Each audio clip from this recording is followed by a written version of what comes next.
E é interessante até ressaltar sobre isso aqui, que há uma diferença de uma seita, alguém que dissemina heresia, para uma igreja que tem uma perspectiva diferente. Seita e heresia é para ser descartado. Claro. Agora, alguém que tem uma perspectiva diferente não é herege e não é uma seita, só pensa diferente sobre determinado assunto. Mas as doutrinas bíblicas sobre o pecado, a doutrina bíblica sobre justificação, a doutrina bíblica sobre salvação é a mesma. É a mesma. E Cristo é centralizado, né? E o senhor trabalha sobre isso, sobre diferenciar o que é seita, o que é heresia, Claro. na perspectiva do senhor, o que é uma seita? Claro, mesmo porque a seita, ela vai diminuir a pessoa de Cristo. Então, toda a seita ela tem uma característica, né? Qual é a característica? Eles desprezam a Bíblia como única regra de fé e prática. A seita, ela ou acrescenta ou ela muda. Ela tem lá um livro que vai tentar explicar a Bíblia segundo aquela interpretação deles. Você pega o Mormon, tem o livro dos Mormons. Você pega o Testemunha de Jeová, tem a Bíblia da Tradução de Novo Mundo. Eles arrancam o Espírito Santo de dentro, eles tiram a Trindade. A Trindade é uma ortodoxia cristã. Não foi algo que a gente inventou. É algo que vem sendo carregado desde os concílios mais próximos ali de Jesus. Então, toda seita, ela nega a autoridade exclusiva da Bíblia. Toda seita, ela levanta uma espécie de um líder que não pode ser, de maneira nenhuma, confrontado. O poder é absolutizado em alguém que se torna maior do que a Bíblia. Vou te dar um exemplo. Nós tivemos aqui, na parte norte da América do Sul, foi na década de 60. Havia um homem famosíssimo na América, o nome dele era Jim Jones. Era um pregador espantoso, assim. E ele foi excluído da convenção lá da igreja dele. Por quê? Porque ele começou a pregar heresia. Então, ele saiu dos Estados Unidos e veio aqui para uma das Guianas e ali fundou uma igreja, uma denominação. No final das contas, ele levou quase 1000 pessoas, essa história, você pode buscar aí no Google, né? Ele levou quase, o nome dele é Jim Jones, ele vem de uma igreja absolutamente, uma denominação absolutamente leal, legítima, a igreja presbiteriana. Você tem aí grandes nomes, Hernandes Dias Lopes, Jeremias Pereira, Augusto Nicodemos, homens de peso para a nossa nação, para a voz profética da nossa nação. Ele era um presbiteriano. Ele foi excluído daquela convenção, veio para cá. Ele levou 1000 pessoas ao suicídio coletivo. Ele serviu uma ceia com veneno e calmante. E aquelas pessoas morreram. Um irmão nosso, cristão, do FBI, que veio investigar, porque, junto com isso, um congressista americano que também estava lá nesse dia, foi assassinado. Então, ele veio investigar. Ele descobriu um fato. Ele não encontrou um exemplar da Bíblia Sagrada em todo aquele grande acampamento daquela igreja. Quer dizer, a palavra de Deus deixou de ser forte para a voz daquele homem ser forte. Então, a seita, ela também reduz o nome de Jesus. Então, não há discussão de que Jesus é Deus. Jesus é o verbo que se fez carne. A seita vai dizer que Jesus é um anjo. A seita vai dizer que Jesus é um arcanjo Miguel, vai dizer que Jesus é um espírito de luz, que ele é uma evolução, que foi um homem que alcançou o nirvana. A seita, ela não aceita a graça. A seita, ela quer obrigar o homem a fazer coisas. Faça assim, ora assado, leia-se assado, pratica. A graça é o favor imerecido. A salvação, ela é um presente que é alcançado pela fé. Efésios, capítulo 2, verso 8, deixa claro isso.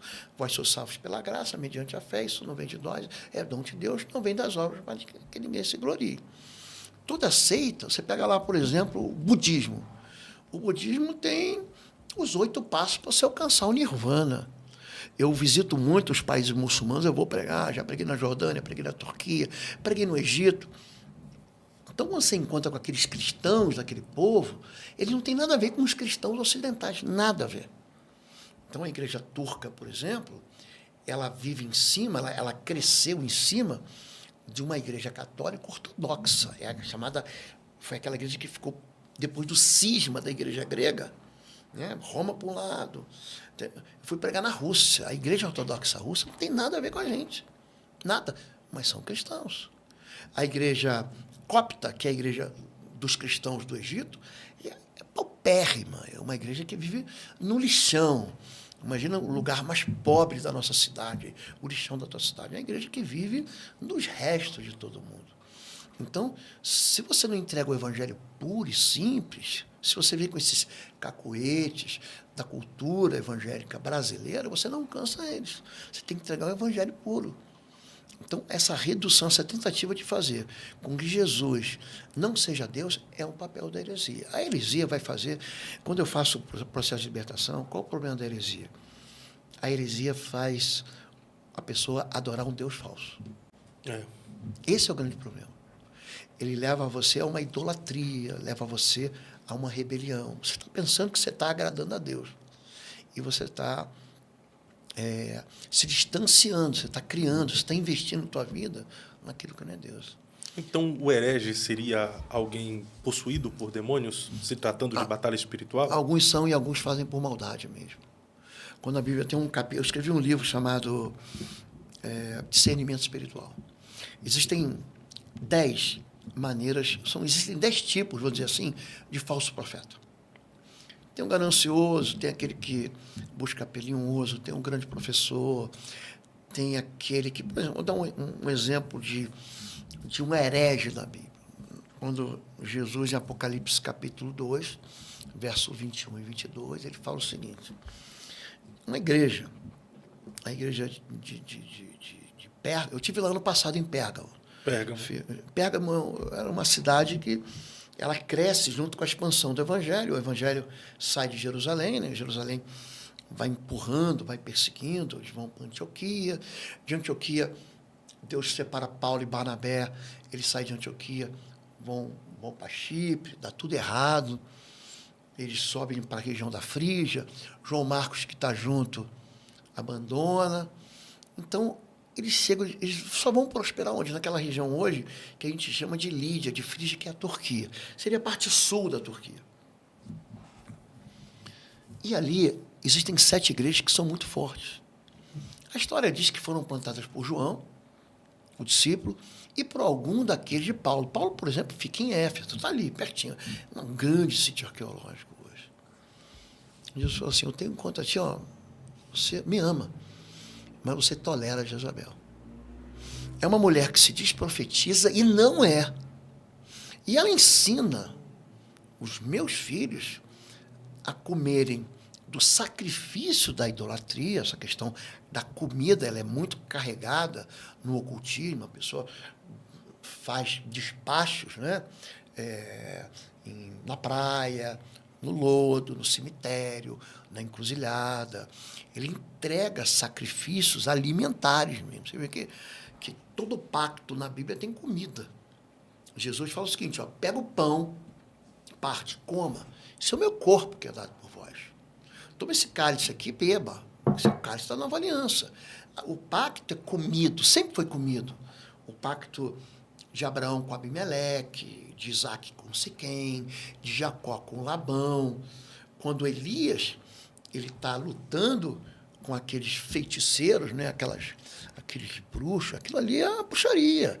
É os profetas de Azerá, profetas de Baal, que se cortavam todos, né? O texto Então, esses profetas ali são bruxos, não bruxaria, são profetas. é feitiçaria. Aquilo ali são chamados... Eles se sentam à mesa de Jezabel, ou seja, eles comem a comida. Ela... 1 Coríntios capítulo 10, verso 20, diz, ó, você não pode comer da mesa do Senhor e da mesa dos demônios. Lê 1 Coríntios 10, 20. Você não pode beber do cálice do Senhor e do cálice dos demônios. Ali em Pérgamo acontecia o quê? É que o pastor tolerava uma mulher que se diz profetiza, alguém que pode pregar. Não é. E pior do que isso, ela tinha o ministério de ensino nas mãos. Ela ensina a comer do sacrifício da idolatria, e pior do que isso, ensina a imoralidade sexual como se fosse legítimo. Eu tenho um outro livro chamado Aliança de Almas. E hoje, para todo lugar que você vê, a questão da sexualidade parece que é um ponto de firmeza. o governador assume o governo, o prefeito assume o governo, o presidente. Por que você não coloca a mulher? Porque a questão do gênero, ela é muito colocada acima da competência. Eu vou botar a mulher ou homem, mas depender se é competente para assumir essa parte ou não. Não tem a ver com gênero, não tem a ver com sexo. E hoje, o que a gente tem visto? Para todo lugar que a gente olha, a ênfase sexual, ela é muito entregue. O que a gente vê de garota de 13, de 12, 13, 14 anos grávida, eu não acho doido. Porque é um incentivo a isso. Eu tratei de uma família que a menina foi, a moça, né? Foi mãe aos 13. Aos 13, mãe. Ela engravidou aos 12. Foi vó aos 26. Meu Deus. E foi bisavó aos 39. Antes de 40 anos, ela já era bisavó. Então, é uma desestrutura, uma família com abandono da percepção do sacerdócio masculino, que não tem pai, que não tem uma figura de proteção espiritual, de proteção econômica, de proteção emocional. Não existe. É uma família que vive um processo de destruição, um atrás do outro. Por quê? Porque a aliança de alma, isso não é um termo bíblico, tá bom? Sim. Existe uma passagem bíblica, em 1 Samuel capítulo 14, que fala que as almas se colaram, mas não foi no sentido sexual, foi no sentido da amizade. É a alma de Davi com Jonatas. E aí pegaram aquilo ali e fizeram uma loucura, né? Até hoje fazem, né? Mas a gente sabe, né? Eu explico isso no livro. Só que quanto maior o número de parceiros sexuais uma pessoa tem, mais solitária ela é. O sexo, quando Deus cria o sexo, ele olha para o homem e fala assim, ó, tem um problema na criação aí, tudo é bom, mas a solidão não é boa. Não é bom que o homem esteja só. Falhei uma ajudadora idônea. Então, por que Deus faz uma ajudadora para Adão? Ele pega uma mulher e coloca na mesma estatura. A mulher não é menos do que o homem, nunca foi. Essa ideia de que a submissão é um termo subalterno é uma mentira diabólica. O papel da mulher, o homem não consegue cumprir. O papel do homem, a mulher não consegue cumprir. Mas a gente foi assim... A cultura que a gente está vivendo, ela é tão forte. Hoje a mídia, Hollywood, os filmes, as telenovelas, faz a gente pensar, não, é só sexo. Cara, sexo é tudo. Você transou, você cria um lar. Paulo diz, aquele que se deita com a prostituta, não, foi só sexo, fui lá, entreguei uma moeda, entreguei uma nota, fiz um pix, é só sexo, não é? Aquele que se deita com a prostituta, se faz uma só carne com ela, você casa. Aí é uma aliança. É uma aliança. Jesus, enquanto com a mulher à beira do poço, a mulher samaritana, vai chamar o teu marido. Ela falou, não tem, é verdade, você teve 5. Você teve 5 maridos. E agora o que você tem não é teu. Então, hoje, a gente está vivendo, a gente está falando aqui de heresia, tem gente dentro da igreja querendo fazer um ajuste bíblico para que a vida imoral dela, a vida sensual dela, se adapte dentro da Bíblia. Então, a gente tem ouvido falar aí que Deus aceita todos, mas Deus não aceita tudo. Quando você vai tratar de libertação, você tem que entrar com remédio dentro da ferida. E o problema todo é o quê? É a ausência do arrependimento. As pessoas querem ser libertas sem abandonar o pecado. Então, tem um monte de gente na igreja, aceitei Jesus, faz um processo de batismo, desce as águas e continua em pecado. E não tem como ser liberto sem abandonar o pecado. Não existe isso. Se, pois, o Filho vos libertar, verdadeiramente sereis livres. Não existe liberdade vivendo dentro da prisão. Então, tem um monte de gente que vive dentro da cadeia da pornografia, dos motivos, né? Existem espíritos imundos que aconselham, induzem ao suicídio, por exemplo. A pessoa vive pensando em morrer. Gente, Deus colocou a eternidade no coração do homem. E aí o coração dele é um coração que desiste da vida. Não, quero morrer. Não é incomum.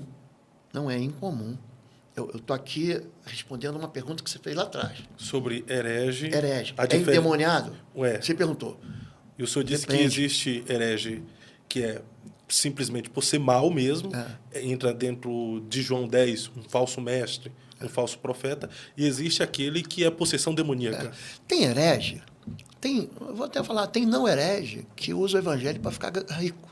Ganância. E não é herege.